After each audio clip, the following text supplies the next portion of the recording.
Hello and welcome back to another episode of the ShefF1 Podcast with myself, Rudy Grant Brown, and Seb Alston. Unfortunately, Amy cannot join us for this week's episode, but we've got plenty to talk about regardless. We've got the Canadian Grand Prix coming up this weekend, as well as all the news going on in F1 at the moment. I think it's safe to say that silly season is well and truly underway.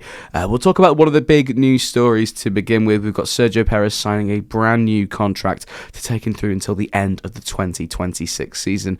A bit of a controversial move from Red Bull, I would say, simply because that Perez's results recently have been dropping off a little bit, and there are sort of better options out there, younger options out there. I mean, Seb, who would you just put in that seat straight away if they sort of announce that Perez won't be signing that new contract, for example? You know, who is more worthy of the seat than Perez? Would you say, if you could list them off? I think 80% of the grid, to be honest, at this moment. I think Yuki Tsunoda's obviously. I think for me, I think he's the most reasonable choice. Obviously, promoting from within, it's something obviously Red Bull like to do, and his performances this season have been super consistent. That's the one thing we look at Sergio Perez, and it's his qualifying as well. Tsunoda's qualifying this season has been incredible, and that's where Perez, even if he's strong in the race, in qualifying he has to be strong in the race because he sets up himself from qualifying really poorly. Tsunoda's qualifying pace has been super consistent throughout the year.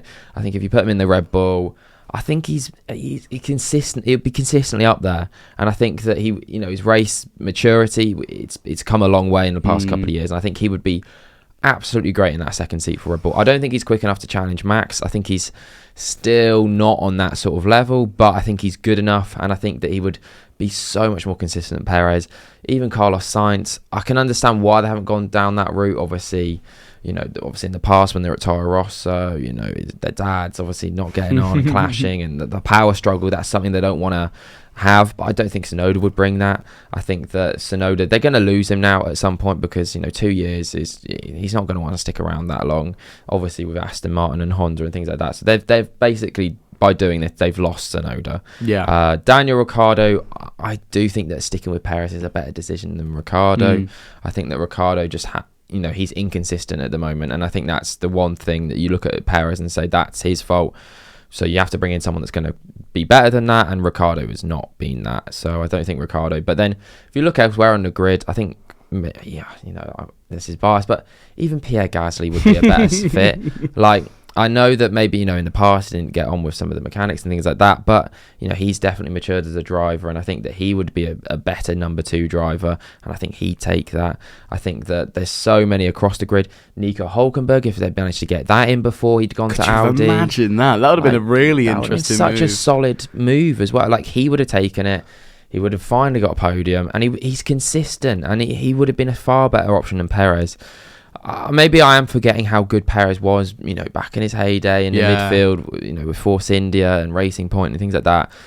But still, I think he's getting on a bit, and it's so early, this decision. I think if he's going throughout the rest of the season, his performances have already dropped off. He's done it in the past couple of years where his performances at the start of the season have been quite strong, and it's been like, Perez, he's the perfect number 2 driver.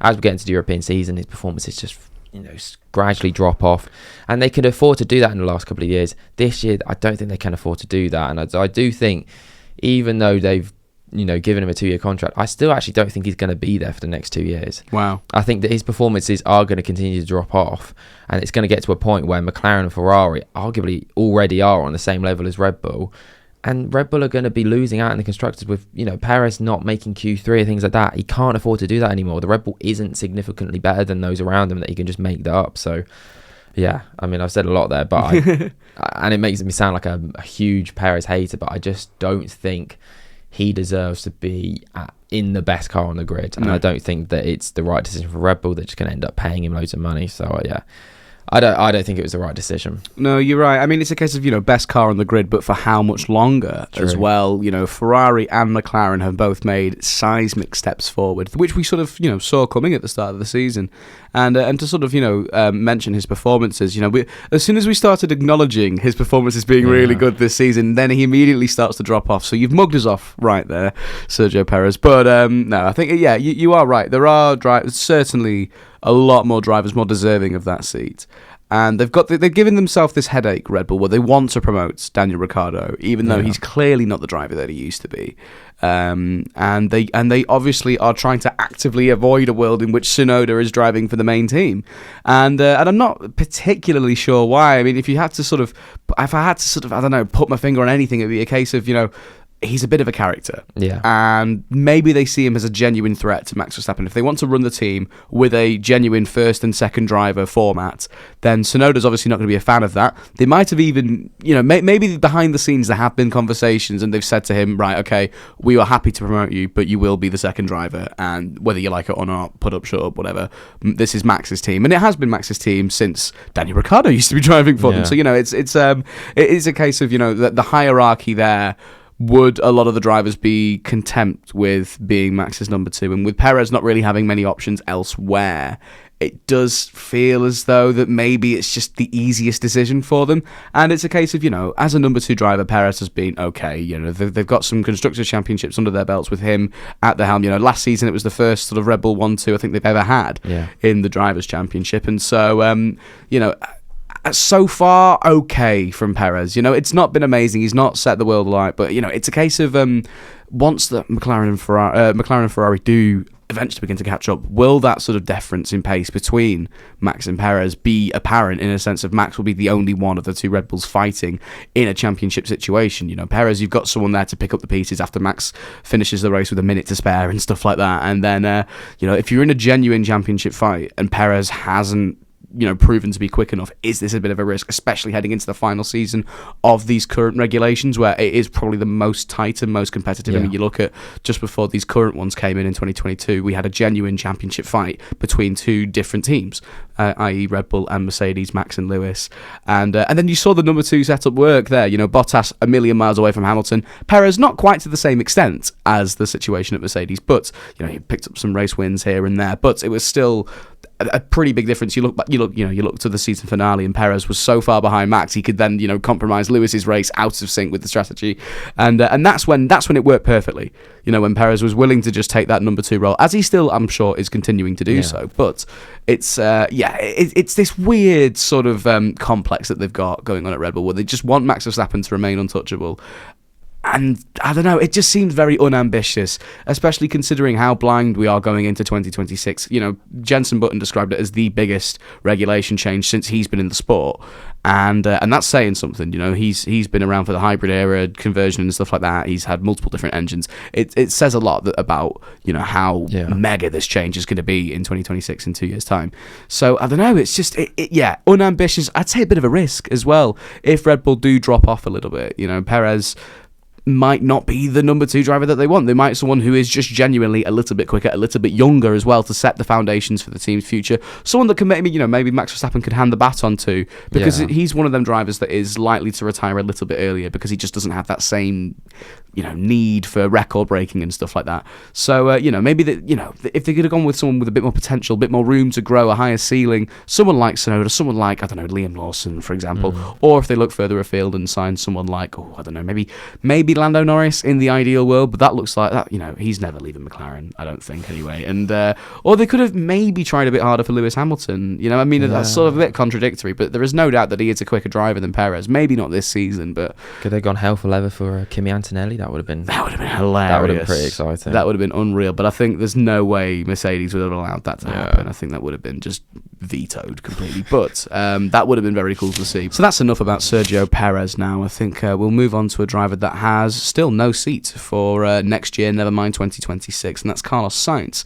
Now, rumours are around the paddock that he has sort of whittled down his options to 2 teams, one of them being Audi, which is where a lot of people first anticipated he would go. There was, a lot of people were expecting like an immediate announcement once he left Ferrari, of course, with his dad's history, driving in the rally championships for Audi, and of course, they've got big budget, big funding, great backing going into the new regulations. Okay, kick Sauber, only team to have not scored points this season, but when Audi, take the reins, a lot of racing pedigree there, it looks like that team could make a step forward. And the other team is Williams, which would mean that my prediction that we made at the start of the year, the 2025 driver transfer predictions, I did say that Carlos Sainz would go to Williams. So I really, really want that to come true, because that would do me wonders in this prediction championship fight if we do include those. I think we should, yeah. I think we will. So so Seb, if you were Carlos Sainz, where would you go? Renault, Williams, or Sauber, or anywhere else. I mean, it's tough because I think the only other seat that I think is on offer for him, because I don't think the Mercedes seat is on offer for him, or the Red Bull. No.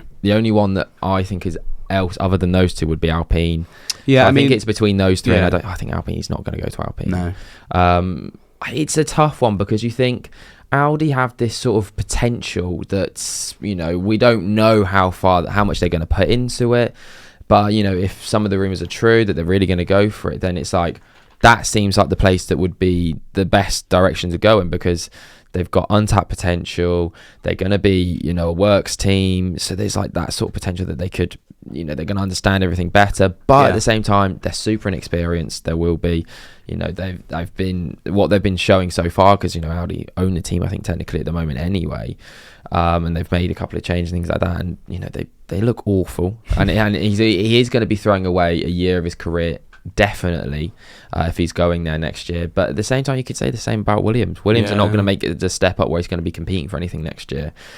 I think I would go to Audi just because, as much as I like James Vowles and I like the thinking, I do think that ultimately, even though they've got the Dorilton investment, things like that, I do think ultimately Williams are more confined to being a small team. I think just the setup around them and things like that, and I know historically they are a big team, but I just don't see enough of a change. They're always going to be a sort of an engine, buyer. I don't know what the hell you call customer, that. Yeah, customer team. They're always going to be a customer team. Whereas Audi, there's just potential. And I think at his point in his career, he has to take a risk. Yeah, I think Williams is a safer move because they're going to be better probably than Sauber next year. And maybe in 2026, there's less chance of them getting it wrong because they're going to be using the Mercedes power unit, and apparently that's going to be really good and things like that. And they've got a lot of experience, and they've got James Vowles, a good head. So it's less risky, but I think he has to take the risk, and I think you have to take the risk to get the rewards. And I think Audi it could end up being a far worse option, but I think that I would go for that risk. Yeah, I mean, you look at Williams at the moment, and James Vowles has made it pretty clear that 2024 and 2025 have been, or are going to be, and currently are, throwaway years. So it's a case of they're focusing all of their budget, all of their attention onto 2026 so they can make a good start with these new regulations. And that's a pretty smart move to make, considering there really wasn't much sort of more room to climb up the ladder, considering the jump between the sort of top half of the pack and the bottom half. That sort of there isn't really any sort of middle ground in the midfield. You're either slow or you're sort of quick and fighting for the points. Yeah, it's quite an exclusive club, that top 10 now. And so Williams, they only score in their first points of the season, however many rounds in at Monaco, and it's clear that they haven't made them same forward steps as they had done when Albon first joined the team, and that sort of last year that George Russell was part of the team. And it's slowed down a little bit, and that's probably going to dissuade Carlos Sainz from joining them immediately, because of course 2025, final year before the regulations, he doesn't really want to be in a terrible car, but chances are he's not going to have any choice. Like you said, Mercedes are desperate to promote Antonelli for 2025, and they sort of they don't really like this idea of Antonelli going to Williams for that first season, acclimatizing himself into a different team, and then throwing him into the main team. Better to just chuck him in the deep end and maybe sort of acknowledge the fact that his first season might not be as strong as maybe some people would think. So they want Antonelli. I mean, Haas, haven't they got an open seat? I mean, that is I guess so. No one's really talked about it. Ocon seems the one for Haas, isn't it? Haas, I think, is a similar situation to Ollie Williams. Behrman as well. I think that's a pretty much guaranteed seat at this point. I think Haas is just the sort of thing that was like, if you're going to Haas are never going to win a world championship. Any simulation we go through, Haas are never going to win anything. Even without Andretti backing? Even with Andretti backing. Sorry, honestly, I don't think that's going to happen. I mean, I'd like it to, but I think that is a huge risk, huge risk. I know they've had some performance this year, but I think that's just because other teams have taken different steps, different approach. I think the big ones, Alpine, they've taken a completely different approach. I think when they get up to scratch, they're going to be ahead of Haas, and arguably they're already on a similar level, like playing field. I do think, actually, maybe I wrote it off, but Alpine, if you think Alpine compared to Williams, where would you rather be? Alpine being a constructor, and obviously a constructor, but you know what I mean, a works team. And they've obviously put a lot of effort into the 2026 as well. And, I know Renault haven't been completely reliable when it comes to getting the new regs right. But I think Alpine would be a better option. I think he would be able to go in there, potentially be a team leader. I think he'd be able to compete well with Pierre, and I think that would be a solid option. But again, it would be a risk. But would it be more of a risk than Audi? I don't know. I mean, what we've seen from them Alpine this season is, that could dissuade anyone from ever joining them. But I think, you're right in terms of it'd be a much friendlier atmosphere with Sainz there as Gasly's teammate than, of course, Esteban Ocon, who we will talk more about in just a second. But, it's a case of, going back to the team that didn't properly back him in the first place. And, the second that he, had that open seat available at McLaren, he took it. It was clear that, he wasn't impressed with their development and they weren't too impressed with his performance, and it just didn't really click. And in this sort of time now, where they're in a much worse situation to what they were in 2018. They were the best of the rest. They were top 4 in the constructors, and they were knocking on the door of the top 3 and trying to sort of break into that sort of race winning caliber.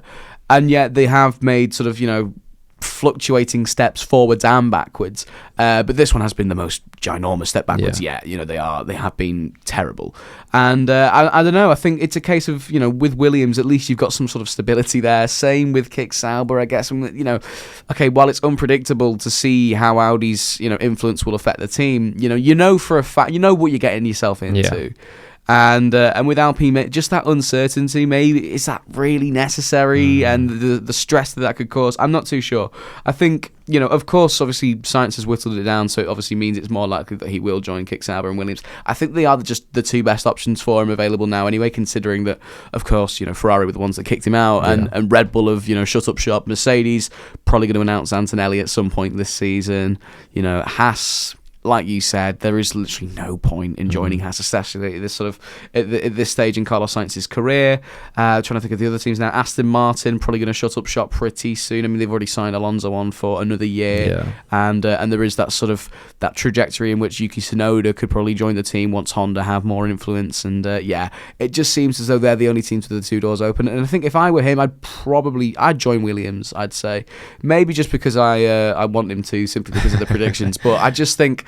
You know what you're getting yourself into in 2025. It will be a wasteful year, but you could learn a lot about yourself as a driver in that year. You can learn a lot about the team, and it'll just be a really easy way to you won't have any scrutiny basically, because the car will be bad. You, I guess, can get away with being pretty bad. Of course, Albon will do his best to sort of, get the best out of it, of course, as any driver would.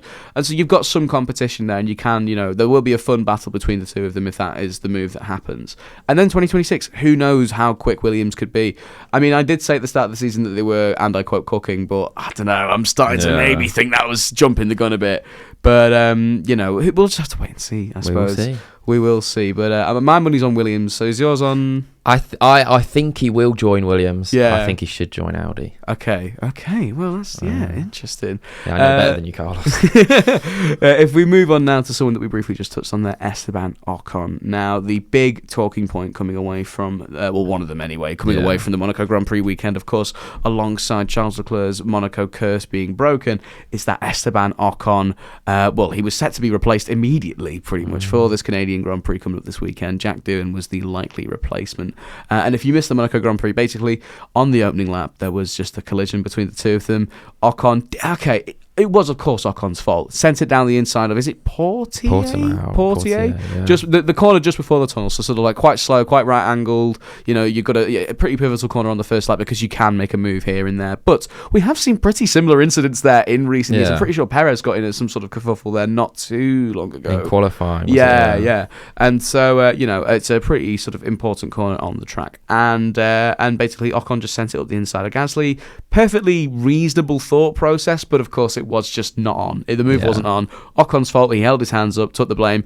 But then Alpine, Bruno Faman was furious with him, and and rightly so. He's cost himself the race. Huge blow to Pierre Gasly's potential finish and stuff like that. And it was just a really weird sort of reaction from the team, considering we see those sorts of moves all the time. A dive bomb down the inside on the opening lap where the move isn't necessarily on.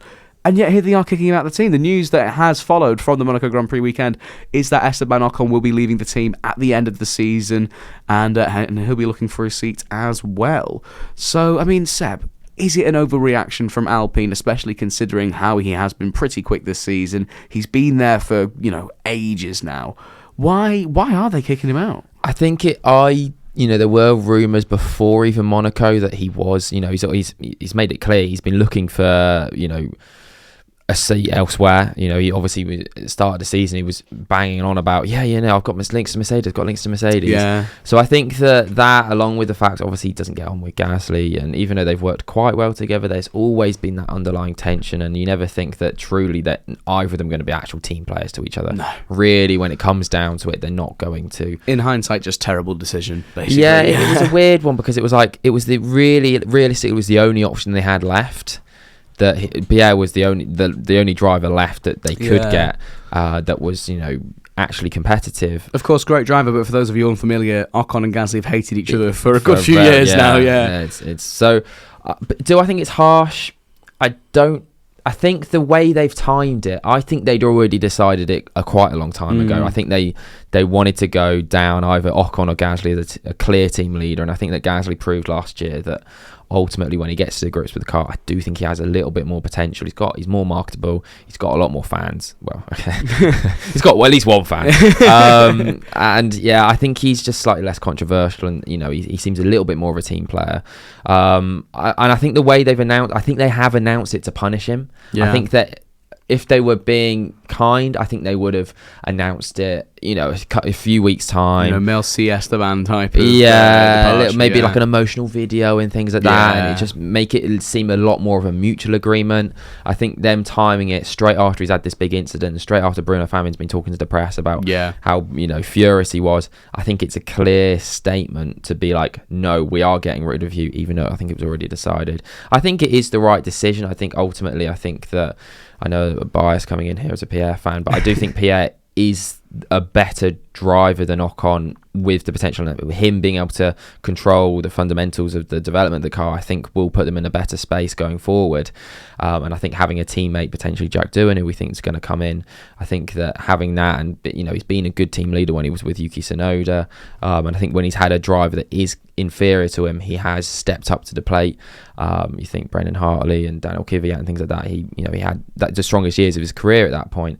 And I think it's a smart decision. I think for Ocon, I think as well, I think he's clearly a bit tired of that environment. I think he wanted to leave just because of the way Alpine have been, and I think that that's fine for him. Thing is though, it's left him in a spot where the only seat realistically that I think he's got on offer is Haas. And that is, I do think, a backward step, even though Haas have been okay. It makes so much sense, though. Esteban Ocon driving for Haas, it just clicks. It clicks. And that Netflix, they're going to be loving that. It would have been great if, whatever his name was, what's his name?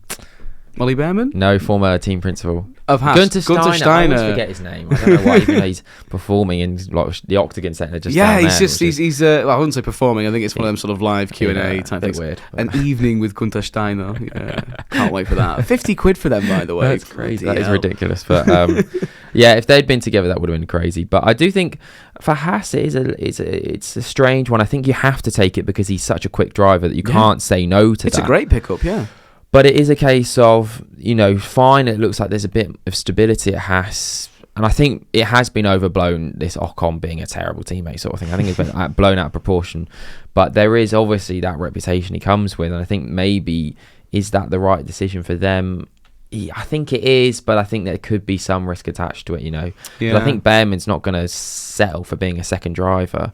So I do think there could be some clashes there. But yeah, it's a tough one for Ocon. I do feel for him in a sense that, he had that team built around him. They basically ditched Piastri because of Ocon, because they could keep Ocon, the French home hero, and it's gone downhill very quickly for him. No, yeah, you were saying this before we started recording. This you could sort of argue that it has been Ocon's team, really.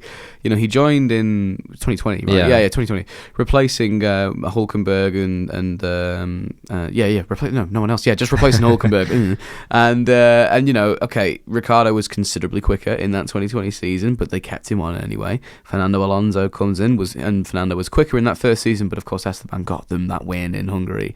And then, the next season after that, okay, Fernando was on track quicker, but of course they finished on, I think Ocon finished ahead of him in points in the championship. And so they've clearly kept a lot of faith in a driver that has caused some issues, because, Ricciardo left the team, maybe not because of Ocon, because there was too much of a gap in performance there. But, Fernando made it pretty clear that he and Ocon fell out towards the end of his time at Alpine. And then, you look at the friction that he's had with Gasly since he arrived in the team. It's so strange, because he has got a track record, Ocon, of not getting on with his teammates. Look at his relationship with Sergio Perez at what was at the time Force India, before he then was kicked out of the sport for a few years. And it's so strange, because you look back at all them old Drive to Survive episodes where he's sort of walking around the Mercedes crew. He seems so innocent. Do you know what I mean? Yeah, like, he's got such a good background. Yeah. On paper, he's such a likeable driver. He's a driver that you really want to do well. Yeah. But he does so much where you think, just come on. Right, Ocon, come on, you're better than this. And I think he knows it, and I think so I feel really bad for him, but it's just how it works, isn't it? He maybe got that sort of chip on his shoulder, considering that he is one of the very few working class, working class background F1 drivers that have sacrificed everything to get on the grid. So much pressure on him as well, and you do understand at points like, he's come from a background where he had to fight so hard for it, and there was so much pressure on every single race essentially he had, that he's such an aggressive driver because of that. And it's like, you can understand it, but at times it is just too much, and it's really disappointing, because he's such a quick driver as well. He is. He's but got so much potential. I can't help but feel that the Esteban Ocon that we sort of saw in, particularly 2018, 2017, he was tipped to be the next big thing. And with, and why not? Some of the results, his consistency was remarkable for someone so young and inexperienced at the time. He really was something special. I don't think he will. Well, he certainly hasn't yet, and he hasn't achieved that sort of potential that people sort of branded him with at the start of his career. I don't think he ever will either. He hasn't had a car as good as then. No, as well, either. He's not. That sort of, it was covered in Drive to Survive, but that sort of P3 on the grid in like Belgium 2017, it was chucking it down with rain in qualifying, and he, despite the fact that he'd been in F1 for, less than 2 full seasons, sort of strangled the car around the track in terrible conditions. We've seen some amazing highlights from Esteban Ocon. That podium last year at Monaco, and of course the race win at Hungary. He's a driver that has accomplished a lot in a very sort of tumultuous F1 career, and so Haas will be lucky to have him, I'd say. It's been a questionable sort of year and a half so far from Ocon. Really strong at the start of last season, performance dropped off, was outperformed by Gasly, full stop. This season, again, really great start to the year, but he had a terrible car, and then of course this incident in Monaco. It's just strange. I don't understand why Alpine would have kicked him out before this incident. I don't know. It seems like some sort of weird reaction to something. There was probably just some sort of personal fallout, I reckon. I think maybe the working environment was too tense. But this is all just speculation. It's sad for Ocon, but I think it will be good for him as well to get out of that sort of environment, go to a team where there is ultimately less pressure, and be able to have a team that, I think, if he can be the team leader, the full team leader, because he's never had that. No, realistically. When Ricciardo came in, he was obviously, when Perez's teammate, he wasn't the clear team leader. No. Ricciardo came in, and all the hype around him, and how much they wanted to base the team around Ricciardo, and then Fernando Alonso coming in, and then Pierre Gasly, who's never going to settle for being a second driver to Ocon. No, of course not. So this, I think, will be the first time he's really been able to have a team and put it in his direction. Yeah, especially with that young teammate Ollie Behrman, because it's all but confirmed really that Haas seat for Ollie Behrman. They want to promote him. He is good enough. That excellent sort of showing in the Ferrari around Jeddah, and he's younger than us, so he'll be that perfect number 2 driver to Ocon. Loads of potential.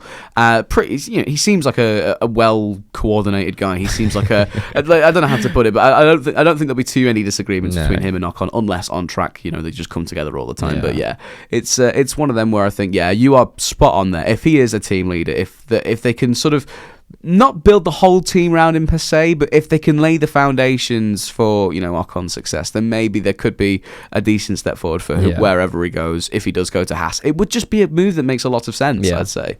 And obviously wouldn't have anticipated it at the start of the season. I'm pretty sure we all said in that predictions video that it would be the same driver pairing. Apart from me saying Pierre to Mercedes. Oh yeah, of course. We'll ignore that. We all said that Ocon would stay put. So interesting to see where that will go. But enough about driver transfers now, because we've been talking about that for a good while. It feels like ages now, but we've got some brand new news about the regulations coming in 2026. We've seen a concept of the new cars for the very first time, and I'm liking what I'm seeing. My prayers of needing smaller F1 cars to make tracks like Monaco more bearable to watch have been answered. Okay, the cars like what, 10 millimeters, 10 centimeters, 10 centimeters narrower. Which I think they're a bit shorter. It's not. It's not going to make much difference. Well, you never know. Because the fine margins in F1, it could be. We'll have to wait and see.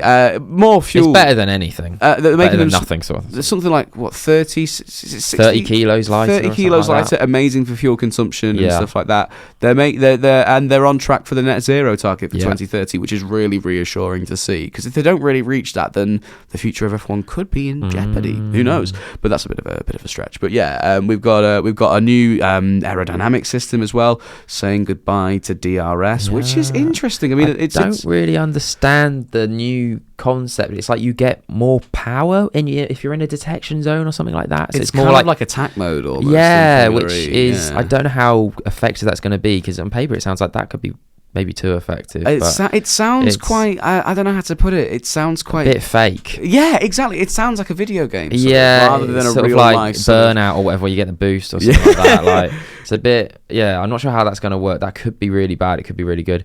Obviously, the totally shakes up strategy. Totally, yes, definitely. You're going to see more drivers sort of, because that's the big thing in Formula E. How the drivers react to how much battery they've got, and when to use the attack mode and stuff like that. With DRS, it's a case of like the only strategy involved there is, do I maybe leave the driver behind me in the DRS so they can't, whatever. And so this new added sort of driver responsible strategy, not just about the tires and fuel and stuff like that. This brand new, say you're in a battle, you've actually got to really think about what you have to do. It could be really interesting, but maybe quite difficult to get used to. I think the movement of the front and the rear wings and stuff like that. I mean, I look forward to some change. It's nice to see something new. And DRS has come under a lot of criticism, especially in recent years, because it just creates train racing. It's either too powerful, not powerful enough, or you get a train, and it's like it is a great concept. And when it first got introduced, it was pretty good. It was needed, and it has been needed, because obviously the big example, you'd think 2010 Abu Dhabi, if you had DRS there, we could have had a really good title fight sort of thing.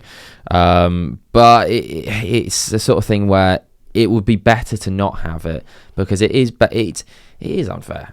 It is, like, ultimately it is quite unfair, but it is what it is. So I do like the design though. I think the rear wing looks really cool. It's really low. I think it looks low. It looks quite IndyCar-ish. It does a bit. It does look like a different series entirely. To be fair. You could say maybe it's some sort of future junior Formula car. Maybe. I love the front wing. Yeah, the front wing. There's so much going on there. We'll put a picture on the screen for you.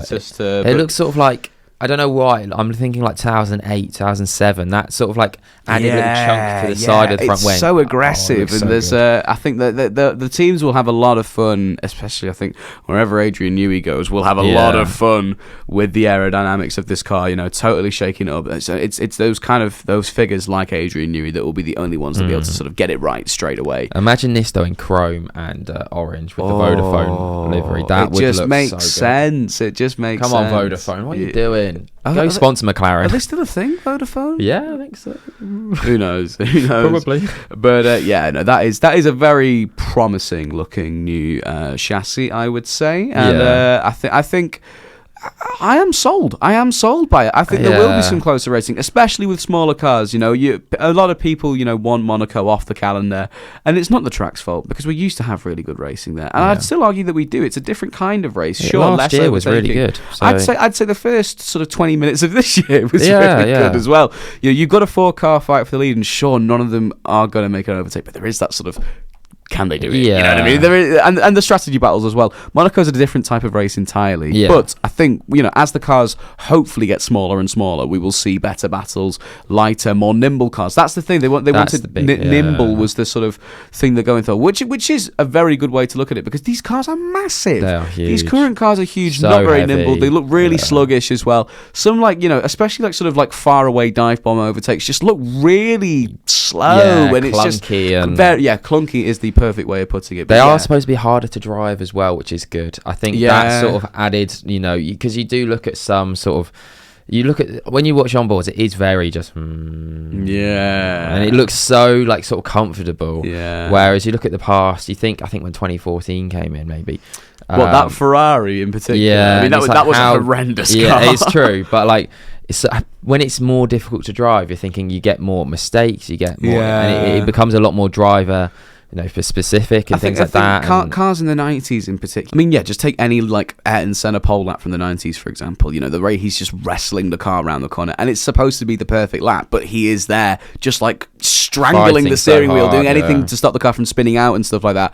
And so, it's although it's sort of, it does undermine the sport a bit, F1 being the pinnacle of motorsport, and yet these cars are really difficult to drive. That does, I suppose, contradict itself a bit, but it will ultimately be very entertaining. And of course, as teams get used to these regulations, the cars will get faster and faster and more easy to drive. So enough about anything but the Canadian Grand Prix. I think we've talked about everything that we can without mentioning it really properly, but we've got the Canadian Grand Prix coming up this weekend, and in typical ShefF1 fashion, we're going to make some predictions. But first, a little bit of preview. Is anyone bringing any upgrades in? As far as I'm aware, off the top of my head, no one's bringing anything in. But if you're new to the sport and you're unfamiliar with the circuit layout of the, is it Circuit Gilles Villeneuve? Is that the full title? So it's basically a very straight line speed centric track. You've got they've got the start finish straight that's nice and long, sort of curves into a really heavy braking zone into turn one, which sees a lot of drivers make mistakes.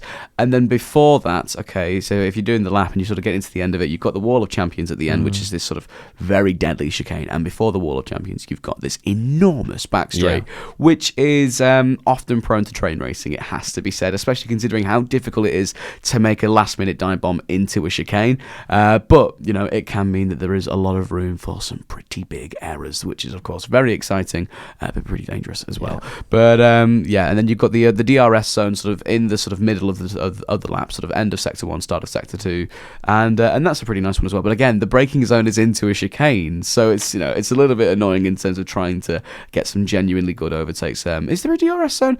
Up until the hairpin, that is a DRS zone as well, isn't it? Or am I just making that up? It certainly used to be. I think it used to be. I'm not sure if it is now, but maybe not anymore. But then again, that is also a really good overtaking spot. So after the chicane from the second DRS zone on the circuit, there's a big hairpin into then what is the back straight. It's just there's loads of overtaking opportunities. I really like it. It's one of my favourite, but in terms of overtaking, it is still quite difficult. Yeah, it's often quite prone to train racing, considering it is just sort of straight after straight after straight, really, with pretty complicated corners to try and make some decent overtakes into. But Canada has delivered some bangers in the past. Many regard 2011 as the greatest race of all time in F1 history. Of course, Jenson Button winning in the wet, and we are scheduled for a wet racing weekend, which is, of course, music to anyone's ears, apart from the FIA's, basically, because they'll probably just cancel it after a slight drop of rain. But if we've got a rainy Canada, we've got a banging racing weekend coming our way, and of course a very unpredictable one. But in terms of straight line speed, you've got to take a look at McLaren. They're, of course, I think regarded as the quickest team around high speed circuits, although their pace at Monaco was pretty strong as well.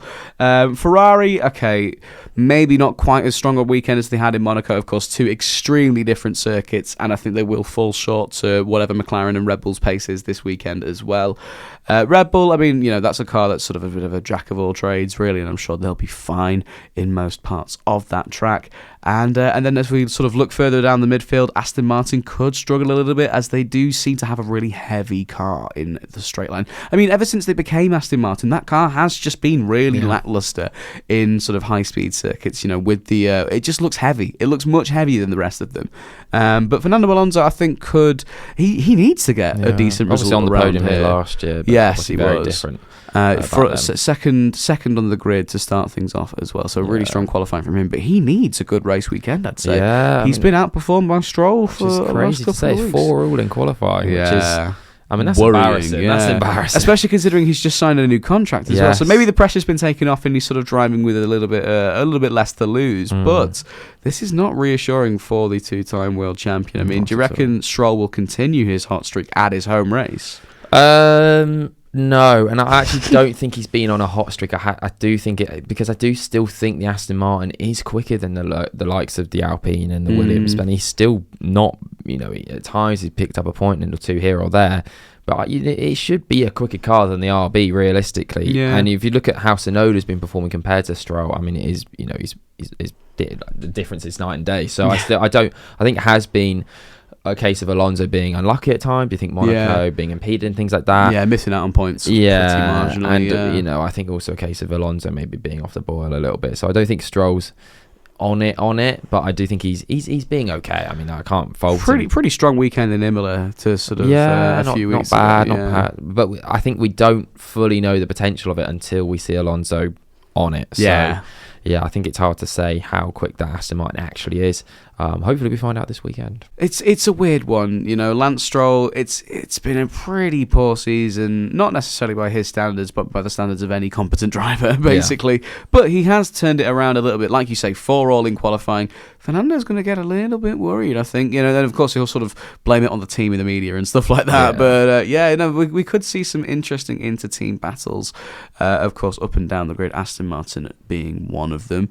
Do you reckon that Ferrari could be still quicker than Red Bull this weekend, or is that just a case of they had a really strong weekend at Monaco and that might be sort of an exception to the rule? Yeah, I think it's obviously Monaco's obviously one that's really hard to compare to any other circuit.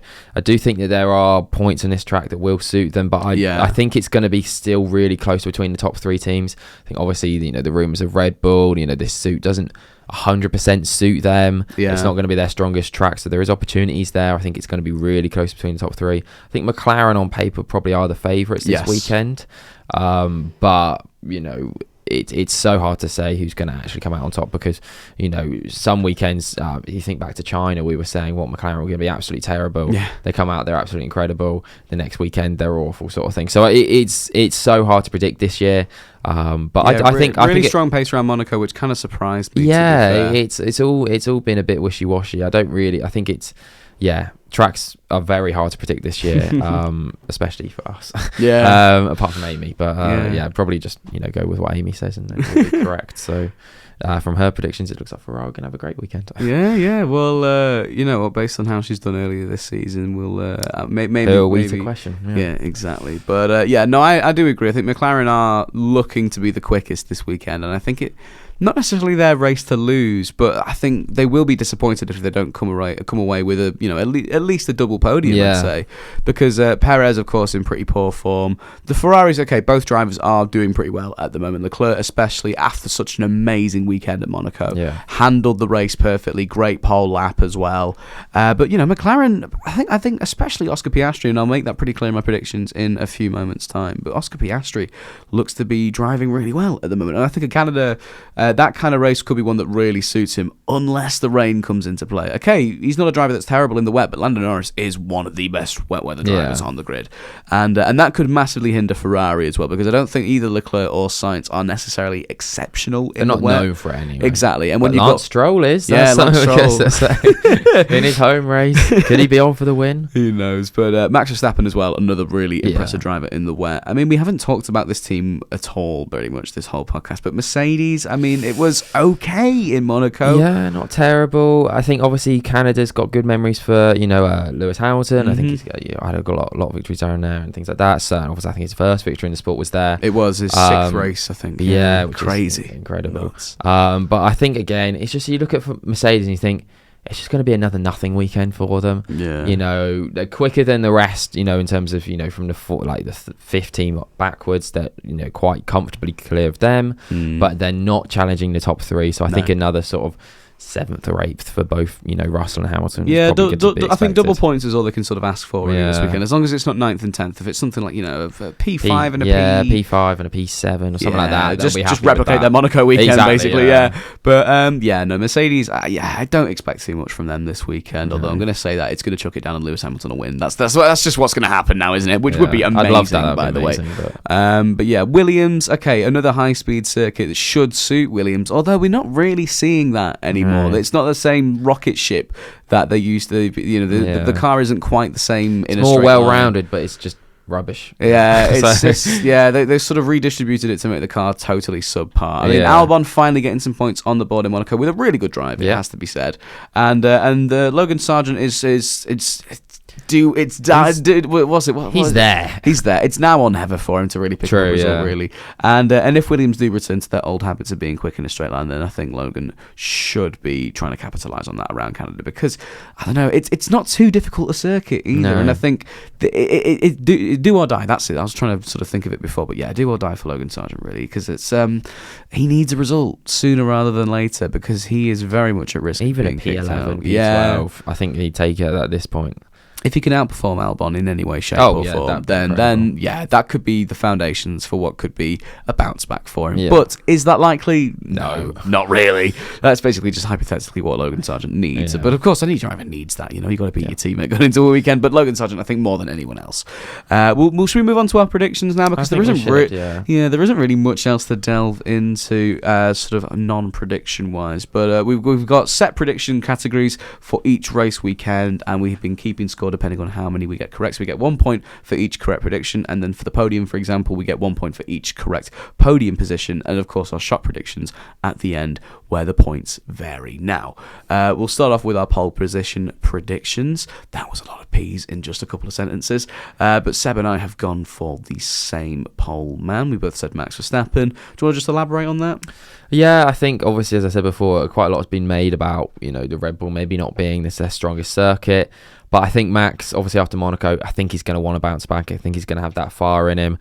And I think that, I still think Max is the quickest round one lap. I think, everyone says about Charles and things like that. I think Max, when he's on it. I think Max, when he's on it, no one can beat him. And I think that even if the Red Bull is maybe slightly slower than the McLaren, I don't think it's going to be enough for anyone to topple him, and I think it's going to be super, super close. Yeah. But I think Max, he just pulls out of the bag. He does. He's got that special quality where when it gets super, super close, Max is just... And I don't think he won't be top of any of the practice sessions, things like that. And it'll be like, oh, Max, he's not having a good weekend so far. And then last lap in Q3, oh, wow, he's like... 1,000th quicker than like Norris or something like that, and it's like, wow, incredible. So I think we are in for an excellent battle for pole. This could be a qualifying session for the ages, considering how close the top three are now, which is so refreshing to say, because we've had a couple of years of just drivel, especially in qualifying, with the occasional Fernando Alonso just banzai lap out of nowhere. But he's Max is I agree. I think it's a case of, even if McLaren on paper are the quicker car, decent track record around Canada, and just Max, it's just a formality at this point. Max Verstappen picking up that random pole position when really he should be P4 P6 ish, but I think he'll put Monaco behind him. I think it was just a case of everyone was just quicker, and not down to his, but he was saying really boring race strategy wise, where maybe Red Bull could have tried something a bit more outside the box, but this is a safer race weekend to fall back on Canada, especially with how strong that Red Bull still is. It's not like they dropped off in pace. No. It's just other teams have finally caught up to them. So they are the pacemakers, really. They are the pace setters. And I think it's just a case of Max. It should be not easy, but it's certainly his pole to lose. And then the race is a different story completely. I think that's where McLaren could thrive a little bit more. But we'll talk more about the race in a second. Amy has said Charles Leclerc. Did she elaborate that in the message? I don't. No. I mean, she's of the firm belief that Charles is the quickest driver around one lap. And who's to blame it? To be fair, there is an argument between the two of them. In fairness, between Max and Charles, and maybe Lando Norris as well. But I think it's just a case of, it's Amy's prediction, so I can't really dispute it, because she's doing so much better than us at the moment. We'll reveal the current points situation at the end of our predictions. But I don't know. It just it seems a little bit unrealistic. But I mean, after that Monaco weekend, Charles Leclerc can do anything by the looks of things. I mean, that was an exceptional Friday through to Sunday, flawless. But we'll move on to our stars of qualifying now. So just because you finish on pole position doesn't always mean you are our star of qualifying. Maybe there is someone in the midfield that just pops it into Q3 for no reason other than he felt like it. And so we've all said someone different this time. Seb, who have you gone with? I've gone for someone who was saying on Thursday that, they love this circuit. It's probably their favourite circuit. Yeah. I've gone for Nico Hulkenberg. That's basically my logic, is that he said he likes it. So, do you know what? I'm going to trust you, Nico. And I think that this circuit should suit Haas a little bit more than other circuits. It's quite sort of well-rounded, as is that Haas car. It's just sort of good at, it's okay at everything, which has proven to be really effective this season. And I think, obviously, Hulkenberg, he's had the measure on Magnussen qualifying. He's been excellent this year. He has, and I think he's been amazing. Yeah, I just think that Hulkenberg is going to have a really strong qualifying. Another Q3, it's going to be, I think, him or Tsunoda sort of thing getting in that Q3, and I think it's going to be Hulkenberg, and I think he's going to have, another just sort of Nico Hulkenberg qualifying session. It's just going to be standard for him, and I think he's going to, be one of the stars, maybe a P8 or something like that. So, I've gone for Nico. Yeah, I mean, I do like that prediction because for those of you new around here, I am fine. I'm a Haas fan. I really am. I'm not going to get merch just yet, but maybe if we get a Hulkenberg podium at the end of the season, mark my words, I will buy some Haas merchandise and wear it in a ShefF1 video.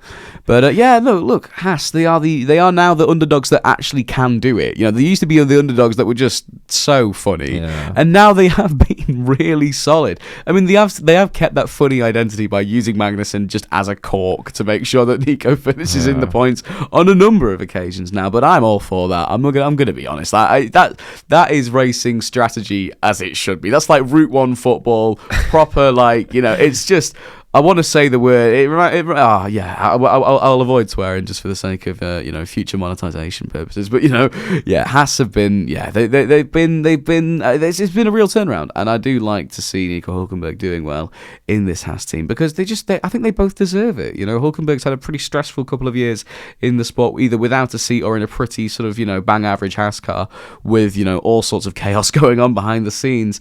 And Haas, they are the chaos behind the scenes anyway. But we'll move on to the other predictions now. Amy said Pierre Gasly, probably to the pleasure of Seb. But if you watched last episode, I did tell her because she obviously always gets the predictions right. I told her she had to put Gasly in one of them, so she's gone for star quali, and so now it's not going to happen. So there we go. He's going to have a terrible weekend finally. So Amy saying Pierre Gasly, and I said Oscar Piastri. This is going to be a recurring theme throughout my predictions. I just think he is doing really well at the moment. Okay, if you look at the championship, that doesn't tell the full picture. I think his race pace in particular, and he's worked on his qualifying as well. He's just been solid, and he's actually put forward some sort of a fight to Lando Norris. Okay, Lando has been better, but Monaco, Piastri was just quicker. Piastri was just quicker. You take that qualifying lap, for example. I mean, he nearly out-qualified Charles. I think if he did get pole position, that would have been his first F1 race win as well, simply just because of the nature of the Monaco circuit and of how he manages a race situation. He was managing his tyres really well, which is something that he has sort of fallen short of in the past. But Piastri's just somehow improved as well because his rookie season was so strong. And I think, of course, that McLaren with the straight line speed, I just think it won't be pole position for Piastri per se, but I think it could be. I think he'll out-qualify Norris and he'll get dangerously close to Max Verstappen. But no, I think Max will stay on pole and Piastri a very close P2 or maybe P3. Say Charles pulls a lap out of the bag or Perez or someone like that. But I think Piastri will out-qualify Norris, even though that will be against the prediction of many others. Now, we have got our stars of qualifying confirmed, but we'll move on to our flops of qualifying now. One of my favourite predictions, because I think this is usually a pretty easy one, in fairness. I mean, we've said sort of the main three to go for, always really. With the exception of maybe like Logan Sargeant or someone like that, or Zhou Guanyu or someone. Those are sort of unfair, though, because they're just going to come last. So. But I've said Kevin Magnussen, sort of directly counteracting my Haas fandom as well as this anticipation that they'll be good this weekend. It's a circuit that he's had a pretty bad track record around, and I don't think he's in excellent form himself at the moment. I think it's a case of, this might be another race in which K-Mag holds up the grid for Hulkenberg to finish P10. But, I think it will just be a case of he won't be on the ball at all. I think it'll just be an underwhelming race weekend. He might not be the total flop, but he'll get outperformed by Hulkenberg probably won't make it out of Q. He definitely won't make it out of Q2. No. And Q1 I've still got question marks over as well. I just think, it doesn't add up to be a great weekend for Kevin Magnussen. Maybe based off sort of a vibey type prediction, but Amy said Lance Stroll, which is usually a pretty easy one. She always picks Lance Stroll. Yeah, that is a consistent flop of qualifying prediction for her. Lance Stroll. It either goes really well or it doesn't go well at all. Like you say earlier, they are 4-4, 4-4-4. No, 4v4 in qualifying. Lance Stroll, 4-all, there we go. Lance Stroll and Fernando Alonso are 4-all in qualifying this year. So, that's a very 50-50 one, but it does make sense, to be fair. On home soil, it would be pretty disappointing if that were to happen for Stroll. And you've said Sergio Perez, and I think that's another classic one. I think that if you look at the last few weeks, obviously Monaco was crazy. It was absolutely awful there. Obviously a bit unlucky, but still. And I think that we've just seen it. I think without the pressure of even. Some could say, oh, he's not got the pressure anymore, trying to fight for a seat. That could be a good thing. I think that's going to be a bad thing. I think he's going to take his foot off the gas a little bit. Yeah. And I think that even, if he had his foot on the gas, I still don't think he'd do very well. But, I just think that Perez, it's just something you can see from him. I know it's not technically European season, but, it sort of is, basically. Yeah. So I just think that, I think Perez, I'll hear them speaking French and think he's in Europe and he's just going to have an absolute stinker. So, I'll go for Sergio Perez. Harsh, very harsh, but I've been really harsh on him this episode. Yeah, sorry, Sergio, but anyway, it is kind of justified. Anyway, that's enough for qualifying now. Time to predict our podium. So, of course, this includes the race winner as well. Seb, who is your podium 1 through to 3? First, I've gone for my pole position. I think he's going to convert it. I think that with the rain coming in, I think that he's so good in the rain, and that is Max Verstappen. I think that, if there is rain, even though it could throw a spanner in the works, and you'll look at my shot prediction because I'll say something that probably contradicts this. But I think that if it does go to the rain, and less because I know the McLaren is obviously going to be, hopefully, going to be super quick in race conditions, even a Ferrari potentially, and the Red Bull could potentially struggle. I think if the rain comes in, obviously it's like the great equaliser, and I think that Max would do enough there. And I think obviously it is quite hard to overtake, so I think if it does get pole, I think that even if it's maybe dry, or I think he's going to know. It's Max Verstappen. Like he knows how to manage a race. Obviously, the only thing that maybe sparks something in my head that maybe won't is the latter stages of Miami, and how far off the pace he was. But he did have a bit of damage and things like that. And maybe Imola, when Lando was able to close up quite quickly to him.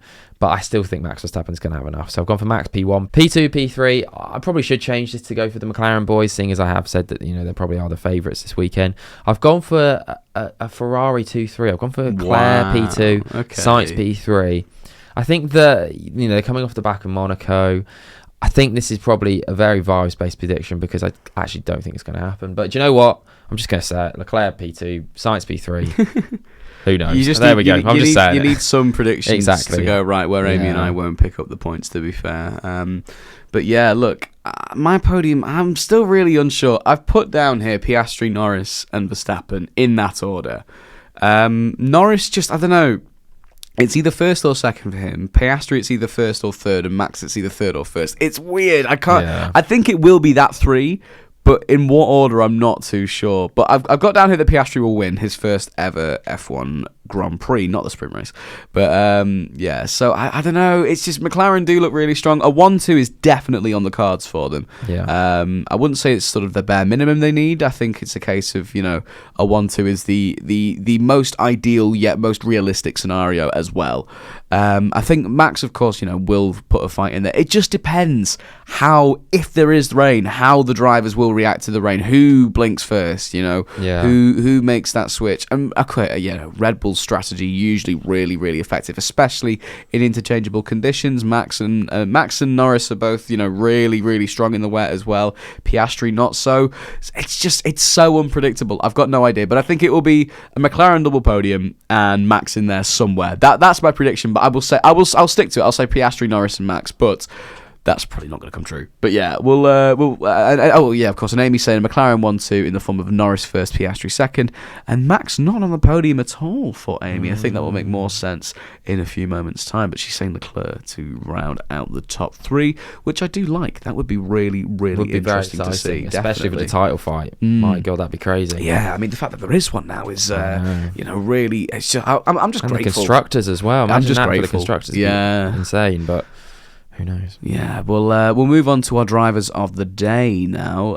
Again, not necessarily has to be the race winner. It doesn't have to be the one that the fans vote for either. Although I think that is what, if they do win the fan vote, then they do win driver of the day in our context anyway. So yeah. So Seb, you've gone with a pretty rogue one. Yeah, I've gone for one that probably is never going to get the fan vote. So I don't know why I've gone for it, but I've gone for Esteban Ocon, and I just think with the 5 grid place penalty, I think that, and obviously with the FP1, it's not taking part and things like that. It's a weekend that on paper you might look at as a throwaway weekend, but I actually think he's going to have so much drive, and we know Ocon, he is going to be fuming. He's going to be absolutely raging, and this weekend he's going to so want to outperform Gasly. I mean, this could either be a wonder stroke from Ocon, or this could just be another lap 1 incident again. Or you never know, he could actually try and be reserved and make it look like he's a team player and just be terrible. But I think he's going to, if I group up somebody, I think he's probably going to be starting last or very near the back anyway. So I think he's going to, he's going to have the opportunity to make his way through the grid. I know it's difficult to make it through the pack here, but I think Ocon, he actually, in terms of overtaking and being late on the brakes, I think he's really good at that. And I think the Alpine's going to be somewhat competitive. I don't think it's going to be awful. So he's excellent in the wet weather as well. Exactly. He's good at calling the right times to go on to different tyres and things like that as well. I think we saw that in the Netherlands last year when he went onto the full wets, and it would have been a masterstroke if there hadn't been the red flag. So I think that I think Ocon's going to have a really good race. And I think that he's going to come through the pack, make the most overtakes, sort of things like that. Yeah. And I think maybe as well, starting at the back, he'll have more opportunity to gamble on a strategy. And if the rain comes in, and if he's gambled, taken an early risk or something like that, or held out, he could be the one to capitalise. So I think that he could make up some places, and I think he's got nothing to lose. So I'm going to go for Esteban Ocon. Yeah, I mean, that is the sort of possibly the scariest sort of combination of things that a driver could have going into a race weekend. Nothing to lose and fire in your belly. It could either be a perfect weekend for him. It could be just terrible. It could be crazy. Yeah, he could just bin it again in the lap 1, and we'll just have to wait and see. Completely cuts the corner, go straight into Gasly. But yeah, to be fair, you sort of echoed everything that I was going to say when it comes to my shock prediction. That will be revealed shortly, but I think you can put 2 and 2 together there. For driver of the day for me and Amy, we both said the McLaren boys. I've said Piastri and Amy said Norris. It just basically depends on who finishes ahead of who, because I'm sure either of them will get the fan vote if they do really well. Say one of them wins the race. Chances are it will be one of them. I think that's more of just a sort of safer prediction, I guess, in terms of the fan vote, just sort of falling back onto Norris that. Is like the classic. He always gets voted, doesn't he? Yeah, it could be like P4 ahead of Piastri, but like nowhere near the podium, and it's just like 23% of the vote because he did a really good pit stop or something like that. He's got nice hair. He's got lovely hair, yeah. But sorry. Anyway, we'll move on to our flop of the race now. So Amy and I both said Max Verstappen, which is is a risk. I know. I mean, especially considering he'll still be on the podium, I can't really call him a flop. Say the McLarens are quicker and he doesn't finish some pole ahead of them. though. But I have got him down as my pole sitter. If he doesn't convert pole into a race win, certainly by his standards, he will be the flop of the weekend. But I think there will... I don't know. It's a weird one. I don't know why I've sort of gone with that, especially considering someone in the midfield could just be terrible this weekend. I could have gone with Pierre Gasly, directly directly compliment, my shock prediction that will come in a couple of moments' time. But Logan Sargeant for an easy point. Yeah, I mean, I just feel harsh at that point. We love you, Logan Sargeant, but Seb, who's your flop of the day? Well, I've gone for the other Williams. I've gone for Alex Albon. I think that... I don't think Williams are going to do particularly well this weekend. I know obviously on paper maybe they should do, but I just don't think that they will. I think that obviously you look at direct contrast to Monaco, where Albon was really good. I think they are going to go back to being the Williams we've seen for the rest of this season. Yeah. Albon getting into Q2, maybe being P14, as I feel like he has been a lot of the time this season, but then just struggling to make any impact on the race, and maybe falling back a little bit. And I just don't see anything happening for Albon this weekend, and I just think that it won't necessarily be a huge flop in terms of. I don't think he would have been able to do much more. Like, you could have put any driver in that seat, and I don't think Williams are going to get points, but. I think it's just going to be disappointing in the terms of when you compare it to Monaco, and I think that it's just going to be very underwhelming. So I think I've gone for Alex Albon. Fair enough. To be honest, yeah, that does make total sense. I mean, it's a case of, Williams should and could be strong round here, but they just haven't been strong anywhere apart from Monaco this year. So it's, a tough one to call. And Albon himself has been really poor this year as well, it has to be said. Loads of huge, costly, quite literally costly mistakes as well. And, so that makes a lot of sense, to be fair. I can see that happening, absolutely. I feel like this has said a lot about my predictions, and they're always terrible. There is a theme, but moving on to the best team of the weekend now. So let's stop, trash talking all the drivers. The best team of the weekend. Okay, we'll start with mine and Amy again. We've both gone with the same answer. We both said McLaren. I mean, let's not, try to repeat ourselves too much. They should be, quickest team in high-speed circuits. Canada's a high-speed circuit. That's basically why. Plain and simple. I think the safe options. You both predicted in 1-2. It'd be crazy if you didn't say McLaren. Exactly. And I've gone for Ferrari. Again, I predicted a double podium for them. And again, I don't have anything to back this up other than, I'm just going to say Ferrari. So why not? Let's see what happens. Yeah, there you go. Yeah, I mean, that would be interesting because it would just make absolutely no sense. But, like you referred to McLaren at China earlier in this episode. And, maybe we could see a repeat of that, especially in the wet as well. Who knows? Maybe that McLaren car is terrible in wet weather conditions. We'll just have to wait and see. Yeah. Okay, last but not least now, it is our shock predictions. Usually the toughest ones to predict. And we do get varying points based on how shocking our predictions are. Not shocking in a bad sense, but shocking as in how shocked were you if they did happen. So Amy's gone straight out of the gate with a pretty rogue one and said Max Verstappen DNF. Now that does line up with the rest of her predictions, but unfortunately she isn't here to confirm whether that is down to driver error or through mechanical reasons or maybe through another driver's error. Max Verstappen DNF, I mean, that would be pretty That would be shocking. That would be pretty shocking indeed. We'll decide on the points in the review episode after the weekend has concluded. But Seb, what have you said? I've gone for a very specific one here. I've gone for a red flag, and it will give someone a huge advantage, and they will win the race. Wow. So sort of, Piastri, he holds off. Everyone boxes before, and then the rain comes in, and then he red flag, and he comes in, he gets a free pit stop, sort of thing, or something like that. So, that is so specific. If that comes true, that's got to be big points. I think you win the rest of the year at that point. That is, comeback of dreams is what I'm hoping. I would love it if that would happen. We got a red flag in Monaco, so they are on their way now. We've got a little shortage of them, I'd say. Not quite as many as we've had at the start in recent years. A red flag, and then that would just totally spice things up. That would be amazing. And of course, it makes sense. Many can capitalise on that if they just, stick to their guns and stay out. And then, of course, how difficult it is to overtaking these cars in wet weather conditions. It could mean that whatever the final order is will be the one that, is the one that started the red flag. And if that makes any sense. That was worded horrendously. It's been a long episode, man. Okay. But, my shock prediction is that Esteban Ocon will finish in the points. Now, I haven't put him as my driver of the day, but basically just echoing what you said earlier, 5-place grid penalty, could start last, but if some wet weather comes into play, he's really strong in wet weather conditions. And of course, like I said earlier, he's got that dangerous mix of fire in his belly as well as nothing to lose as well. He doesn't have to be a team player here. No doubt he will be no doubt he won't be a team player either as well. I think he'll be I think he's going to be a bit of a maverick for the rest of the season now, and why not? They've binned him off far too early, and he has had a decent start to this season as well. So I think the only risk would be if he is too crazy, he could get dropped, sort of thing, mid-season. Yeah, but I mean, he doesn't really care. I mean, I'm sure he'll find a seat somewhere next season. Maybe jump ship to a different motorsport category. If he gets his seat sorted out for next year, then he can go crazy. Then he can go, do whatever he wants. No, that would be. I mean, that would be amazing to watch. Yeah. Sort of this completely mental Esteban Ocon. But we can only picking up penalty points for days. That's what I Oh my goodness, yes, that would be amazing. But that just about does it now for our Canadian Grand Prix preview and predictions. If you did enjoy what you've watched or listened to, make sure to subscribe or follow or like our pages, whatever you're consuming our content on. We do greatly appreciate it, and thank you so much for your support in the last couple of months as well. It does not go unnoticed. But we'll be back at the end of the race weekend for some Canadian Grand Prix review and reaction, so you're not going to want to miss that. And thanks very much for watching and listening. See you later. Goodbye. Bye.